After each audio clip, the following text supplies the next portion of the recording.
Hello students, welcome back to Shubham lecturer channel. तो student, इस video में हम क्लास 12 फिजिक्स के चैप्टर 2 और चैप्टर 3 यानी कि जो आपका चैप्टर 2 स्थिर विद्युत विभव तथा धारिता है और चैप्टर 3 है वैद्युत धारा, इन दोनों चैप्टर के 7 महत्वपूर्ण अतिलघुत्तरीय प्रश्नों को आंसर के साथ पढ़ेंगे। स्टूडेंट, जिन क्वेश्चंस को मैंने इन वीडियो में लिया है वो आपकी बोर्ड एग्जाम के लिए बहुत ही इंपॉर्टेंट है, तो वीडियो को लास्ट तक देखते रहें ताकि आपका एक भी क्वेश्चन ना छूटे। और अगर ये आपके बोर्ड एग्जाम में क्वेश्चंस पूछे जाए तो आप इनका आंसर आसानी से दे सकें। ठीक है, मैं बहुत ही इजी वे में इनका आंसर बताऊंगा। तो देखिए, बहुत सारे स्टूडेंट ऐसे भी होंगे जिनको ज्यादातर क्वेश्चन के आंसर पता भी होंगे, ठीक है, लेकिन जिनको नहीं पता अच्छे से लास्ट तक देखते रहें। तो देखिए, सबसे पहला है वैद्युत विभव की परिभाषा दीजिए तथा इसकी बीमा लिखिए। देखिए, मैं इसमें कुछ लिखने वाला नहीं हूं, एक नोट की तरह मैंने तैयार किया है, उसी से मैं आपको सिर्फ समझाने वाला हूं। ठीक है, अगर समझ में आ गया तो आप आसानी से लिख भी सकते हैं। तो देखिए, वैद्युत विभव हमने हेडिंग डाला।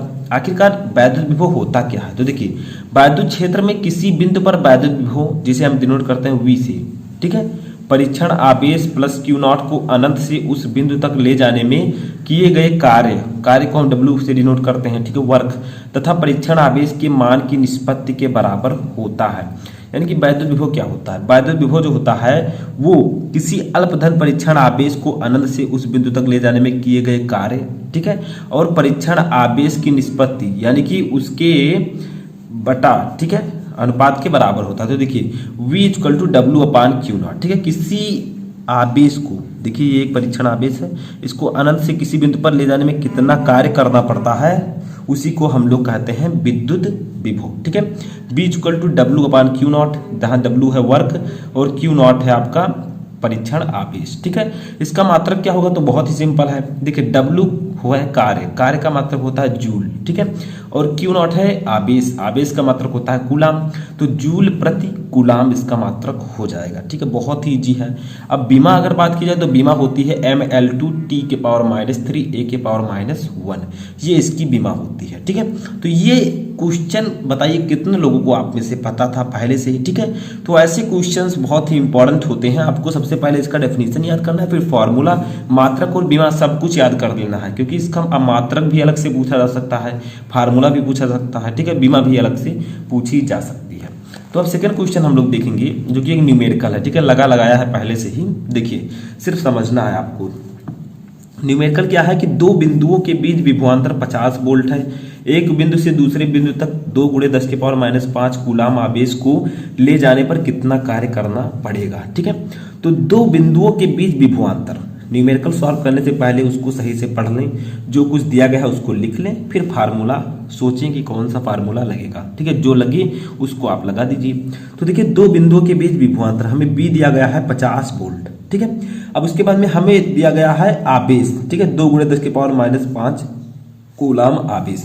तो आवेश को हम डिनोट करते हैं Q से, Q इक्वल टू 2 × 10⁻⁵ कूलाम दिया गया है। ठीक है, अब कार्य हमें निकालना है तो W इक्वल टू हमें निकालना है। तो एक फार्मूला होता है V इक्वल टू W/Q0। अभी मैंने ऊपर आपको बताया वैद्युत विभव की परिभाषा, वही वाला फार्मूला ये है, V इक्वल टू W/Q। ठीक है, समझ में आया? तो W है आपका कार्य, Q है आवेश। अब देखिए, इसको हम इस प्रकार से भी लिख सकते हैं, क्योंकि हमें W निकालना है तो W equal to B × Q लिख सकते हैं। देखिए, V × Q, ठीक है, क्योंकि इधर Q बटे में है, इधर जाएगा तो गुणे में हो जाएगा। ठीक है, अब देखिए हम वैल्यू को रख देते हैं। V की वैल्यू हमें दी गई है 50 वोल्ट, तो हमने 50 रख दिया, गुणे Q की वैल्यू दी गई है 2 × 10⁻⁵ वोल्ट, तो हमने 2 × 10⁻⁵ वोल्ट रख दिया। अब W इक्वल टू 50 का 2 से गुणा कर देंगे तो 100 आ जाएगा, गुणे 10⁻⁵ ऐसे आ जाएगा। ठीक है, अब देखिए इस 100 को हम लिख सकते हैं 10⁻², ठीक है, क्योंकि 10 का हम स्क्वायर करेंगे तो 10 × 2 = 100, ठीक है, वही आएगा। तो 10⁻² हमने लिखा और ये 10⁻⁵ गुणे में रहेगा। ठीक है, अब 2 में से 5 चला जाएगा क्योंकि 10 10 बराबर है, तो 2 में से 5 गया, तो W equal to 10⁻³ joule answer आ गया। ठीक है, तो इस प्रकार से आप इस न्यूमेरिकल को आसानी से सॉल्व कर सकते हैं, सिर्फ एक फार्मूले को ध्यान में रखकर ये किए, और वही फार्मूला ये भी है। ठीक है, तो अब हम लोग देखेंगे अपना तीसरा क्वेश्चन।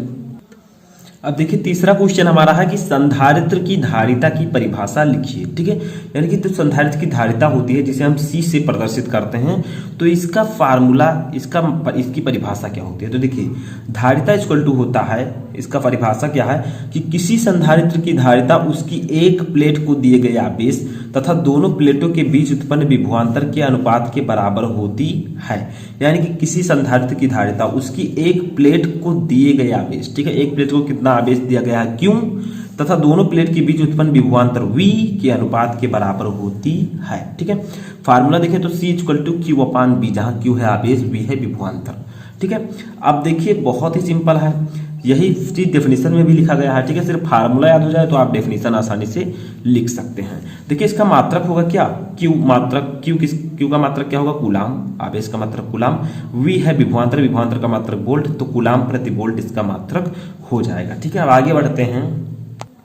तो हमारा अगला क्वेश्चन है विद्युत धारा चैप्टर से। ठीक है, हमने 3 क्वेश्चंस देखे स्थिर विद्युत विभव तथा धारिता से।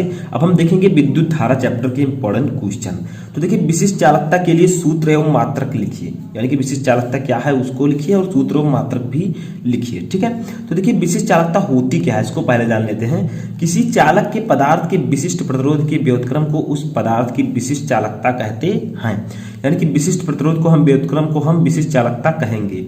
विशिष्ट चालकता को हम सिग्मा से डिनोट करते हैं। ठीक है, ये आपका है सिग्मा।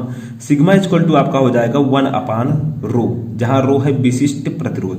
तो देखिए विशिष्ट प्रतिरोध के व्युत्क्रम को हम विशिष्ट चालकता कहते हैं। ठीक है, सिग्मा इक्वल टू 1 अपान रो। अब देखिए इसका मात्रक होता है मोहोमीटर इनवर्स। ठीक है, विशिष्ट चालकता का मात्रक होता है मोहोमीटर इनवर्स। समझ में आया? तो ये बहुत ही इंपॉर्टेंट क्वेश्चन है। आगे बढ़ते हैं, दूसरा अगला हमारा क्वेश्चन है 5वां क्वेश्चन। ठीक है, विशिष्ट प्रतिरोध का मात्रक एवं बीमा लिखिए। ठीक है, विशिष्ट प्रतिरोध का मात्रक और बीमा आपको लिखना है। तो विशिष्ट प्रतिरोध का मात्रक होता है ओम मीटर या ओम सेंटीमीटर, इसको हम डिनोट करते हैं रो से। ठीक है, रो से, तो ओम मीटर या ओम सेंटीमीटर होता है। बीमा होती है इसकी ml3 t के पावर -3 a के पावर -2। ठीक है, तो विशिष्ट चालकता का मात्रक और बीमा यही होता है। ठीक है, अगला क्वेश्चन है हमारा 6वां क्वेश्चन कि मैग्नीन का उपयोग प्रामाणिक प्रतिरोध को बनाने में क्यों किया जाता है।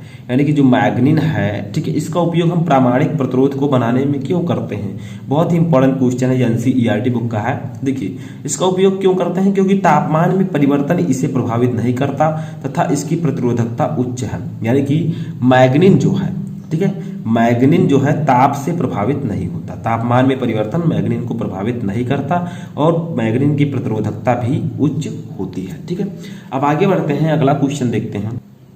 तो देखिए हमारा 7वां क्वेश्चन है, लास्ट क्वेश्चन, कि सेल के आंतरिक प्रतिरोध से आप क्या समझते हैं, यानी कि सेल का आंतरिक प्रतिरोध क्या होता है। तो देखिए इसका डेफिनेशन होगा, जब किसी सेल की प्लेटों को तार द्वारा जोड़ देते हैं। ठीक है, जो सेल की प्लेटें होती हैं उनको अगर हम तार द्वारा जोड़ दें तो तार में विद्युत धारा सेल की धन प्लेट से ऋण प्लेट की ओर, यानी कि तब तार में जो विद्युत धारा होगी वो धन प्लेट से ऋण प्लेट की ओर होगी। ठीक है, पॉजिटिव से निगेटिव की ओर।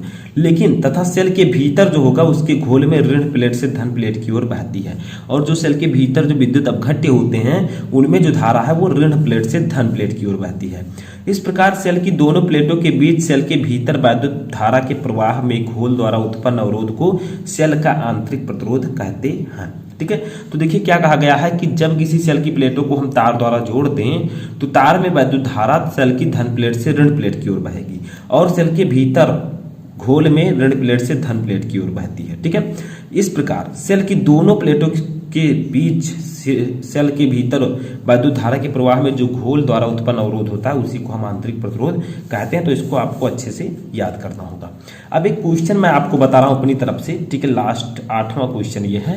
तो देखिए क्या है कि किरचॉफ का धारा नियम लिखिए, यानी कि जो किरचॉफ का पहला नियम है वो आपको यहाँ पर बताना है। ठीक है, तो बहुत ही ईजी है, सभी को पता भी होगा अगर आप लोगों ने तैयारी की है। तो देखिए किरचॉफ का धारा नियम क्या है कि किसी दिष्ट धारा विद्युत परिपथ की किसी संधि पर मिलने वाली समस्त धाराओं का बीजगणितीय योग शून्य होता है। ठीक है, यानी कि किसी दिष्ट धारा के परिपथ की किसी भी संधि पर मिलने वाली, ठीक है, किसी भी संधि पर मान लीजिए मिल रही हैं तो उसकी समस्त धाराओं का बीजगणितीय योग, ठीक है, बीजगणितीय योग शून्य होगा। तो देखिए यहाँ पर सिग्मा I = 0 लिखा हुआ है, यानी कि सभी धाराओं का, संधि पर मिलने वाली सभी धाराओं का बीजगणितीय योग शून्य होता है। तो किरचॉफ का नियम जो है आपके बोर्ड एग्जाम के लिए बहुत ही इंपॉर्टेंट है।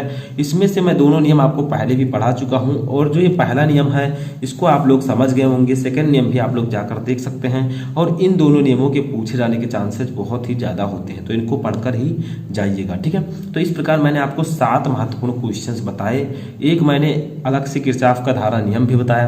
तो आई होप कि आपको ये वीडियो अच्छा लगा होगा। कैसा लगा आपको ये वीडियो, और कितना आपको इन सभी क्वेश्चंस में से कौन कौन से क्वेश्चंस पता थे उनको कमेंट बॉक्स में बताएं, और किस टॉपिक पर वीडियो चाहिए इसको भी कमेंट बॉक्स में बताएं।